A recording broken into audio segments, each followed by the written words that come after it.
Right, welcome back. You're still watching Nedbank Business Watch, and I am still joined by Toba Kameta, the Treasury Sales Manager with Nedbank Eswatini. Before the break, he was explaining a hedging solution to the mere fact that exchange rates are volatile. Toba, as you were explaining that, you did touch on the biggest solution, which is the forward exchange contracts. Maybe let's circle back to that a little bit and defining it and then get to the requirements of it. All right, thank you. So a forward exchange contract, FEC, in essence, is a contractual agreement between the bank and a client to buy or sell a fixed amount of foreign currency at an agreed rate and at a future date that's agreed. So the rate is agreed today, the amount is obviously fixed, and the date at which the payment will be made or the funds will be received is also agreed up front.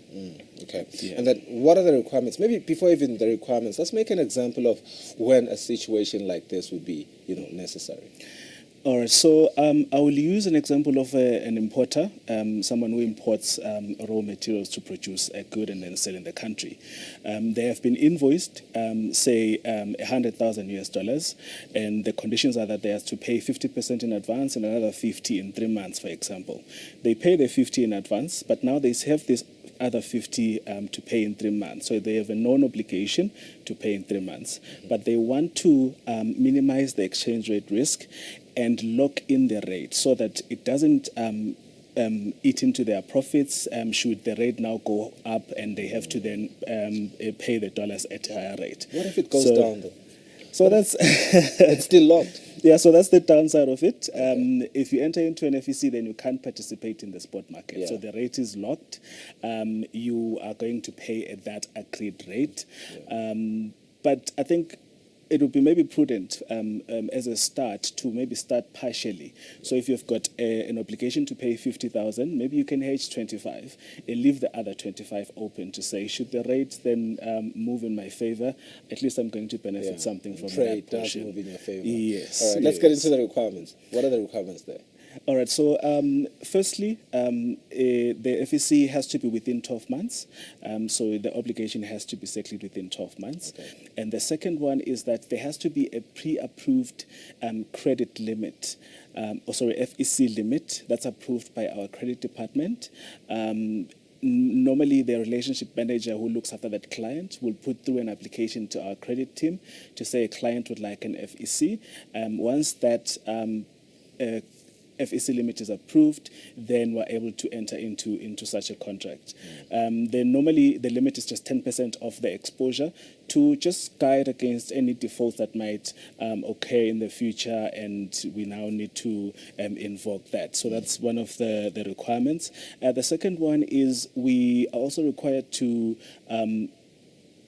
have a sight of the requirement or the requirement for the FEC from a client's perspective. Okay. So it will be your invoice, it will be a contract that they have with their supplier, it will be an agreement. So we do need to see that evidence to say you are taking an FEC for 50,000 to cater for this payment. Okay, it's quite interesting. Yeah. And then I suppose a question that becomes very, very important is there a way for a forex payment covered by an FEC to be paid at an earlier or later stage than the agreed maturity date? Yes, there is. As we had mentioned earlier, that it is at an agreed date. So should it happen that now delays happen, yes. Maybe you need to pay when time of payment comes, you are not ready for some reason, then we enter into a currency swap where we extend that FEC to a further date. Say, for example, I'll use an example of that 50,000. We've entered into a contract. It's now after 3 months. Nedbank has delivered the $50,000, but the client is not ready to make that payment. And then the client can enter into a currency swap with us to say, okay, Nedbank, I currently do not need the dollars, but I will need them again in 30 days, for example. Then they sell those dollars back to the bank and buy them back in 30 days. So essentially, that's the currency swap. So there's simultaneous buy and sell of the foreign currency. I've also heard about the foreign currency account. Does that also work as a solution then? Yeah, so it works as a natural hedge. Okay. If you are an exporter who exports and is paid in foreign currency, and you have a foreign currency account, and it also happens that you import certain things, or you need to make payments again in the dollar. So instead of receiving your proceeds, converting them to your malangeni, and then when you need to make payments, again buying dollars, then you are exposed to the exchange rate risk. So you can use your account as a natural hedge to receive your dollars, and if you need to make payments, pay directly from that account. So then that becomes a one-to-one transaction, and you minimize or you eliminate the exchange rate risk. Yeah, maybe as a parting question, what other foreign exchange value add does Nedbank offer?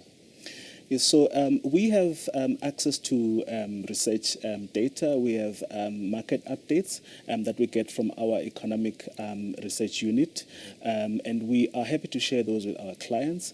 We also have forecasts as well that we share with our clients to help them with their budgeting, and just so they can make informed decisions. When you're entering into that FEC, you have an idea of what the focus is for that currency that you are hedging. So we do have access to that. And in addition to that, we also offer competitive pricing as well on our deals, on our spot, as well as FEC transactions.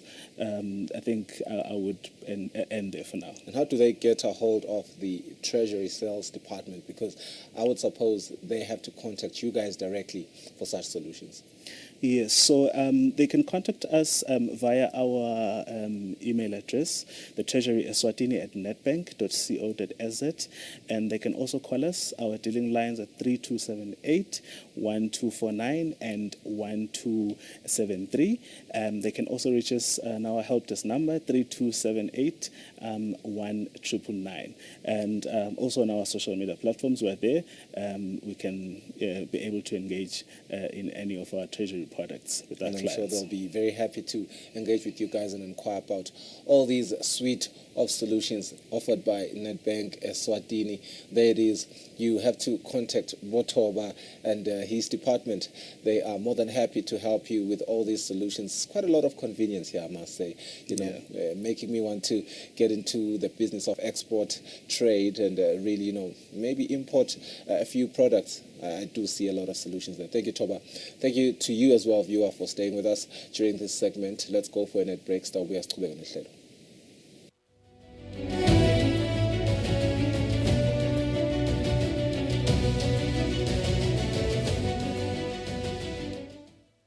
Transact with Nedbank and stand a chance to win a 5,000 Malangani trolley dash. To qualify, do any of the following.